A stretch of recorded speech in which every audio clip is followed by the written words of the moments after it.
Assalamualaikum warahmatullahi wabarakatuh.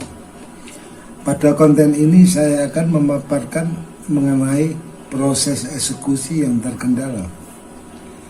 Setelah putusan inkra yang saya menangkan, maka saya somasi Sukaji agar bersedia mematuhi putusan perkara yang sudah inkra tersebut secara sukarela. Tetapi Sukaji menolak. Maka kami mengajukan permohonan eksekusi ke Pengadilan Negeri Banyuwangi.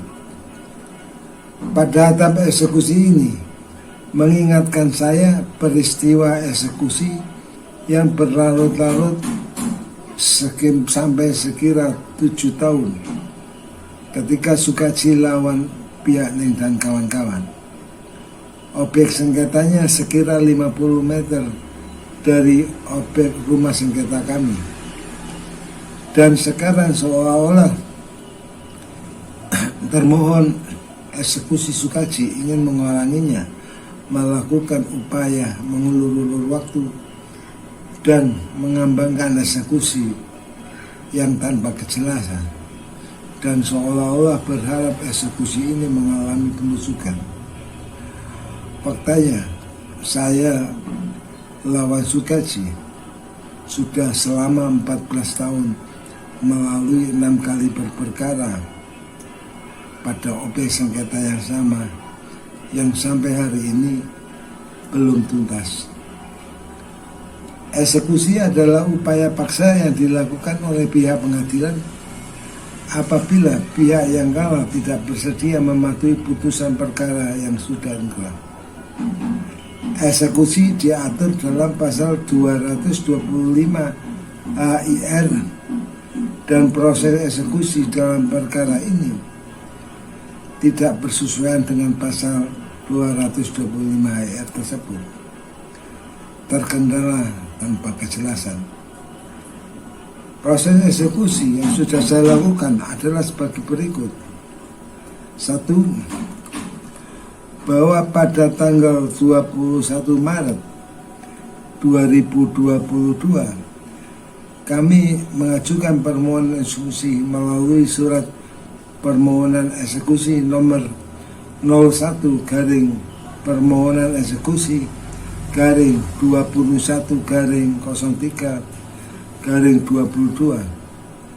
Nomor 2, bahwa kami sudah melakukan pembayaran biaya panjar eksekusi sebesar 13 juta rupiah pada tanggal 11 April 2022.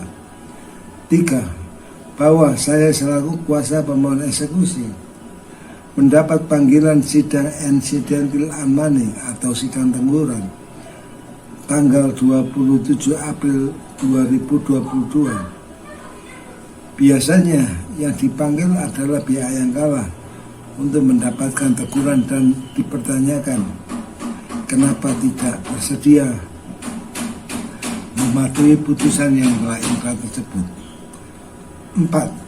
Bahwa pada sidang insidentil unmanning atau teguran, termohon eksekusi Sukaji tidak hadir dan diwakili oleh lawyernya, sedangkan saya dengan susah payah memenuhi panggilan sidang insidentil unmanning tersebut, berjalan dengan terpincang-pincang dibantu sebuah tongkat karena stroke yang saya alami. 5. Bahwa faktanya agenda sidang insidentil unmanning sudah berubah menjadi agenda mediasi, di mana putusan yang sudah inkra sudah tidak boleh dilakukan mediasi. 6. Bahwa opsi-opsi mediasi lawyer termohon eksekusi dalam agenda sidang unmanning tersebut antara lain sebagai berikut. 1. Sekarang ini kuasa termohon eksekusi telah mengajukan peninjauan kembali. 2. Termohon eksekusi pernah membayar uang sewa yang terakhir sejumlah 24 juta rupiah tetapi ditolak oleh pemohon eksekusi. 3. Termohon eksekusi mau keluar dan menyerahkan rumah secara sukarela. Akan tetapi masalah pembayaran ganti rugi atas penguasaan rumah sengketa sejumlah Rp266.585.000 hanya mampu membayar sebesar Rp20 juta. 4. Apabila opsi-opsi tersebut tidak disetujui oleh pemohon eksekusi, mohon kiranya eksekusi dilaksanakan sampai dengan adanya putusan peninjauan kembali. Bahwa untuk opsi-opsi tersebut, pemohon eksekusi menolak semua opsi-opsi yang diajukan oleh lawyer termohon eksekusi Sukaji. 7. Bahwa sekira tanggal 23 Mei 2022, Panitera Pengadilan Negeri Banyuwangi telah mengajukan permohonan peninjauan kembali tanpa adanya novum baru tersebut ke Mahkamah Agung Republik Indonesia. Bahwa tanggal 23 Mei 2002 saya selaku kuasa pemohon eksekusi melalui surat nomor 02 garing PTLSE garing 23 garing 05 garing 2022 mengajukan permohonan tindak lanjut sita eksekusi sebab sampai dengan tanggal 9 Juni 2022 seolah-olah proses eksekusi terhenti.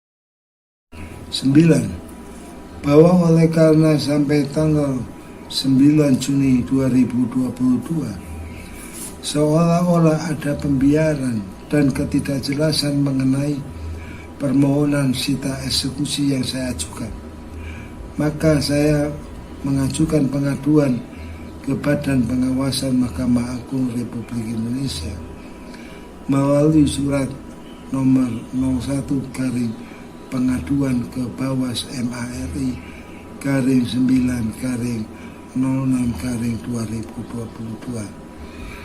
10. Setelah saya melakukan pengaduan tersebut, akhirnya saya memperoleh tanggapan, yaitu berupa relas pemberitahuan dilaksanakan sita eksekusi pada tanggal 29 Juni 2022. 11. Pelaksanaan sita eksekusi dilakukan oleh panitera berserta staf yang telah memperoleh surat ketetapan dari ketua pengadilan yang dihadiri oleh kepala desa, aparat desa, pemohon eksekusi, dan lawyer termohon eksekusi Sukaji, tapi tanpa dihadiri oleh termohon eksekusi Sukaji. 12.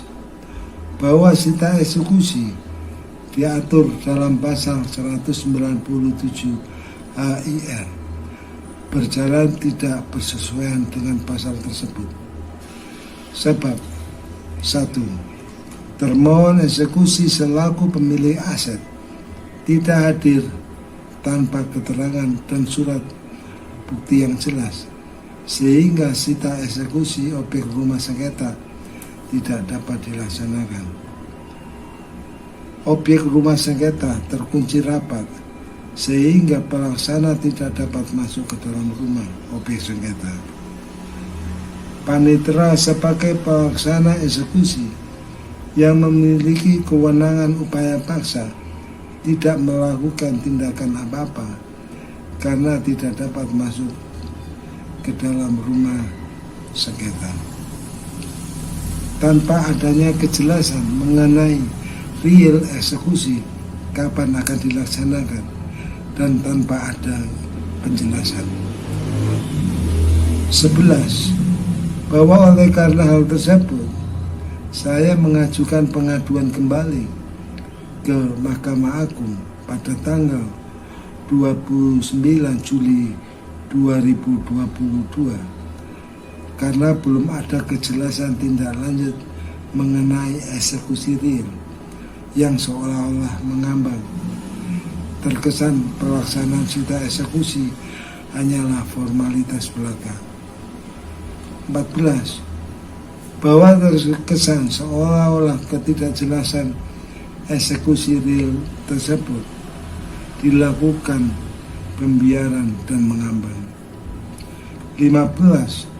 Bahwa eksekusi sebagai upaya paksa yang menjadi kewenangan Pengadilan Negeri Banyuwangi tidak tampak terlihat. Sedangkan mengenai ketidakhadiran tergugat atau termohon eksekusi Sukaji itu menunjukkan melecehkan penegakan hukum yang sejak awal selama proses peradilan sampai dengan sita eksekusi ini, khususnya ketidakhadiran tersebut dilakukan pada agenda-agenda yang dibutuhkan sebagai selaku pemilik aset di dalam mengambil keputusan, yaitu tergugat Sukaji tidak hadir pada agenda mediasi di awal perkara yang diwakili lawyernya tanpa surat kuasa, sehingga mediasi tidak berjalan efektif. Termohon eksekusi tidak hadir pada sidang incidental unmanning atau sidang teguran yang merupakan teguran dan sidang yang mempertanyakan kenapa Sukaji tidak bersedia mematuhi putusan secara sukarela yang faktanya telah berubah menjadi agenda mediasi. Termohon eksekusi tidak hadir dalam pelaksanaan sita eksekusi tanpa kejelasan yang memerlukan kehadiran pemilik aset, yaitu Sukaji, dan objek rumah sengketa dalam kondisi terkunci, sehingga sita eksekusi boleh dikatakan gagal. Bahwa hal ini patut dipertanyakan mengenai profesionalisme kinerja kepaniteraan yang dipimpin oleh panitera yang bernama R.M. Hairul Fathah S.H.M. terhadap pelaksanaan tugas dan tanggung jawabnya. Hal ini disebabkan bahwa pada pengajuan kasasi sebelum putusan ingkrah, yaitu surat pengajuan kasasi nomor W14U16 garing 1146 garing HK garing 02 garing 7 garing 2020 tanggal 24 Juli 2020 tidak melampirkan relas pemberitahuan penyertaan memori kasasi dan tanda terima kontra memori kasasi atas nama Maya Savitri, sehingga proses kasasi terhenti karena tidak memperoleh nomor register dan mengambang dalam status aku tanpa kejelasan yang berlangsung sekira selama 11 bulan 23 hari, terkantung-kantung karena kurang lengkapnya berkas, dan hal ini jelas merugikan kami, bahwa menjadikan pelaksanaan agenda An-Maning yang berubah menjadi agenda mediasi, bahwa sita eksekusi tidak berjalan sebagai mestinya, dan rumah objek perkara terkunci tanpa berbuat apa-apa karena ditinggal pergi termohon eksekusi kasasi tanpa kejelasan dan tanpa adanya reaksi dan penjelasan panitera sebagai pelaksana, bahwa tidak ada penjelasan mengenai real eksekusi yang seolah mengambang dan seolah-olah dilakukan pembiaran, mengajukan permohonan peninjauan kembali Sukaci ke Mahkamah Agung tanpa novum melalui surat nomor W14 U16 garing 1144 garing HK 02 garing 5 garing 2002 tanggal 23 Mei 2002 yang seolah-olah memenuhi permintaan lawyer Sukaci terhadap opsi di sidang An-Maning. Konklusi bahwa An-Maning dan sita eksekusi tidak bersesuaian dengan pasal 197 HIA dan eksekusi yang berfungsi sebagai upaya paksa tidak dilakukan oleh pelaksanaan sita eksekusi alias mandur terhadap Sukaci yang kaya raya. Andai kata kondisi tersebut dilakukan dengan sengaja atau rekayasa, patut diduga perbuatan tersebut merupakan perbuatan biadab, keji dan kejam, serta secara mendasar melanggar hak asasi manusia. Hal ini tidak mungkin terjangkau pengawasan oleh Mahkamah Agung RI yang berada di Jakarta karena jaraknya yang jauh, dan dianggap cukup terima laporan yang kemungkinan dapat direkayasa. Wallahu a'lam.